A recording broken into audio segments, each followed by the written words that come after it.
right, so let's continue on in Unit 4 with our talk about endangered animals. Okay, so we always want to tie the health of a species to the ecosystem itself. If the ecosystem is healthy, the animals and plants there are going to be healthy. If the ecosystem is struggling, then the same with the animals and plants. Now, we're going to look specifically at human impacts, okay? We are in the middle of what we call the Anthropocene extinction event, meaning that this massive extinction that we're seeing right now with animals is mostly human caused because of climate change, poaching, which is illegal hunting, and habitat encroachment, deforestation. Okay, so the health of a species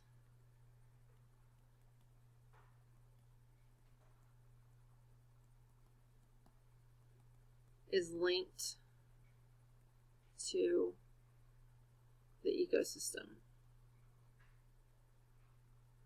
Well, it does not let me write over myself. Ecosystem. Okay. When we look at specific human impacts, there's an acronym that we use that help us remember what those impacts are. And that acronym is HIPCO. HIPCO. So let's identify what these 6 letters refer to. Okay, so these are all human impacts. All right, so the first one is going to be habitat destruction. So H is for habitat destruction. We see this all the time. Areas of land are completely taken over for building houses, golf courses, malls, parking lots, whatever. Okay. The second is invasive species. So invasive species, oh my gosh, y'all, that is not even how you spell it. Oh no, no. Erase. Here we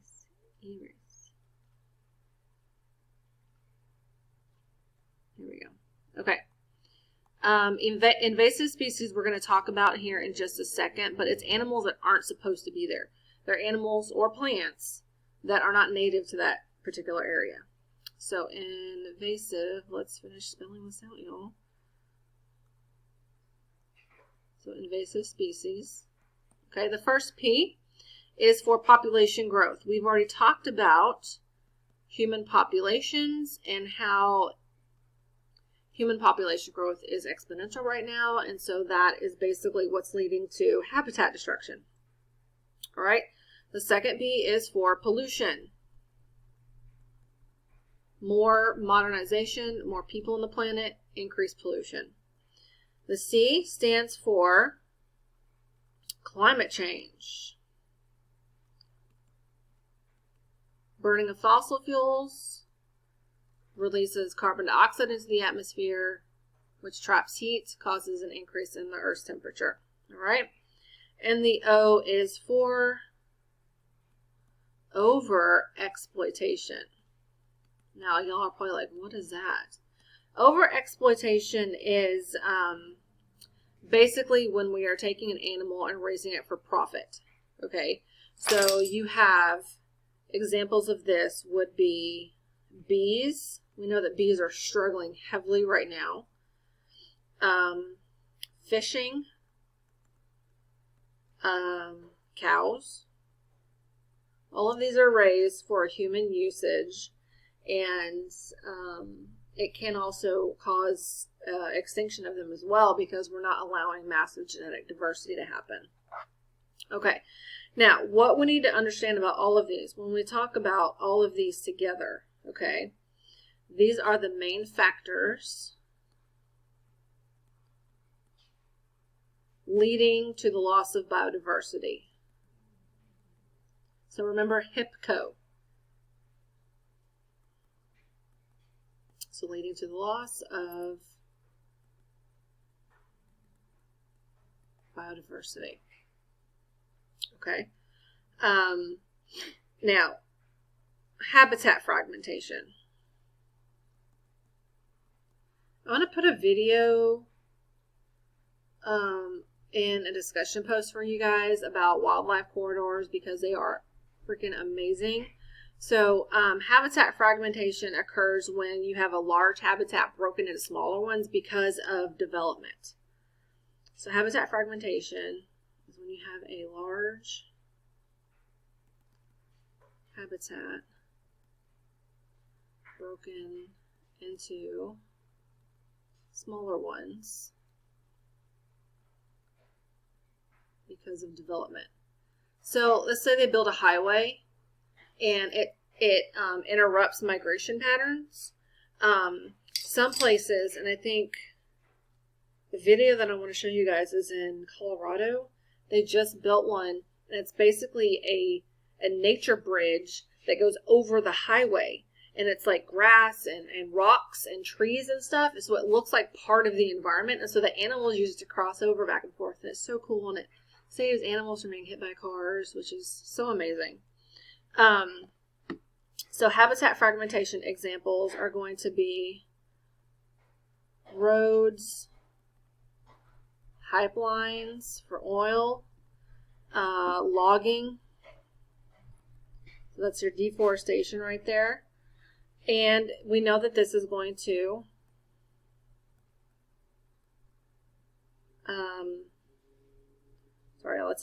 adversely affect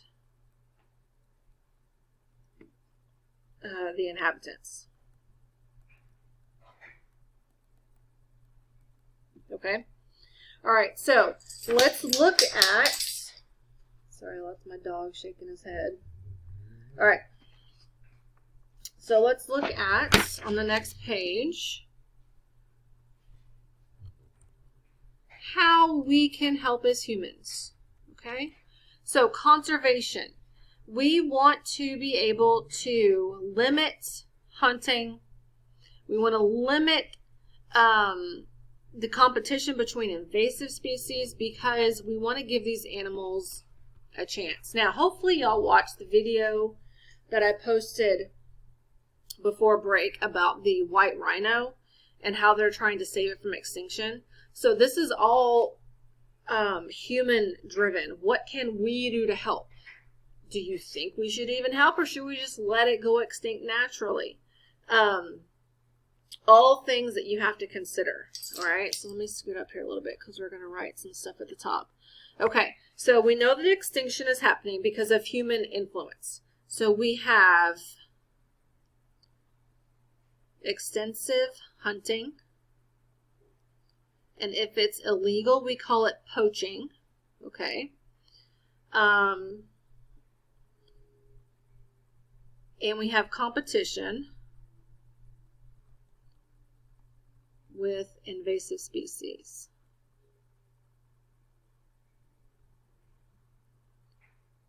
Okay. So what we need to do as humans is create protected areas. We want to create protective areas. We want to restore lost habitat. And these are obviously things that are going to be best case scenario options. So there are a couple ways that we can do this. So I'm going to use elephants as an example because we all know what elephants look like and where they live. So there are two types of conservation efforts that we as humans can help with. So the first one we have is called in situ, and the second one is called ex situ. Okay, so if you look at this picture right here, the elephant is in its natural habitat. So in situ conservation, we keep the animal in its natural habitat.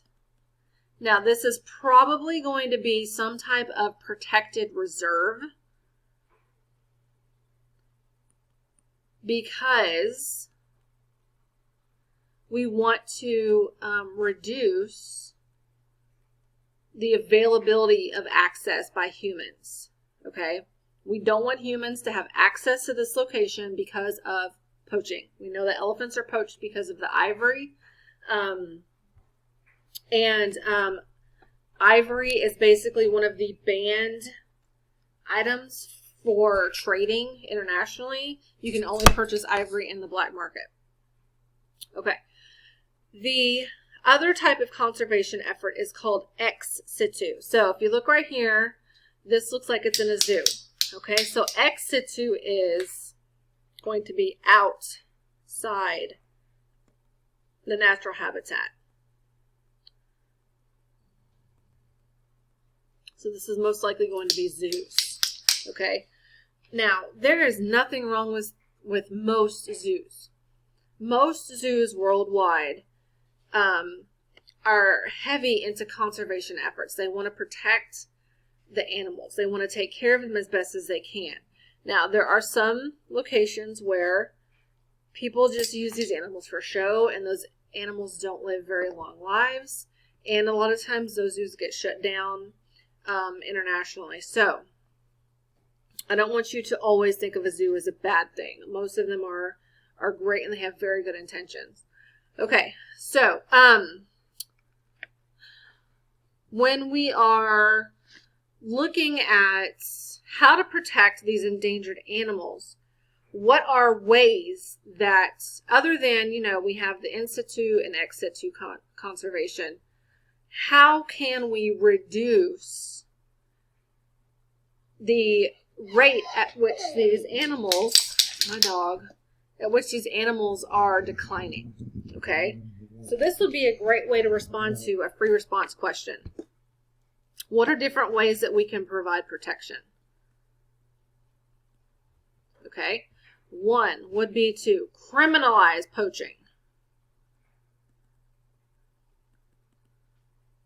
Criminalize poaching, and a lot of places do. A lot of people are caught all the time on protected areas when they're trying to kill endangered animals. We want to criminalize poaching. Another thing is we need to have additional legislation. Legislation is important because that means you can prosecute those who break laws. Okay. And the third way that we can do this is to protect wildlife areas. Okay. Protect wildlife areas. And just so you guys know, I want you to be knowledgeable about what's happening in the United States right now. Now, I know we just had an election, and so we're about to see the transition of the Trump administration to the Biden administration, and we will see things shift. We always do.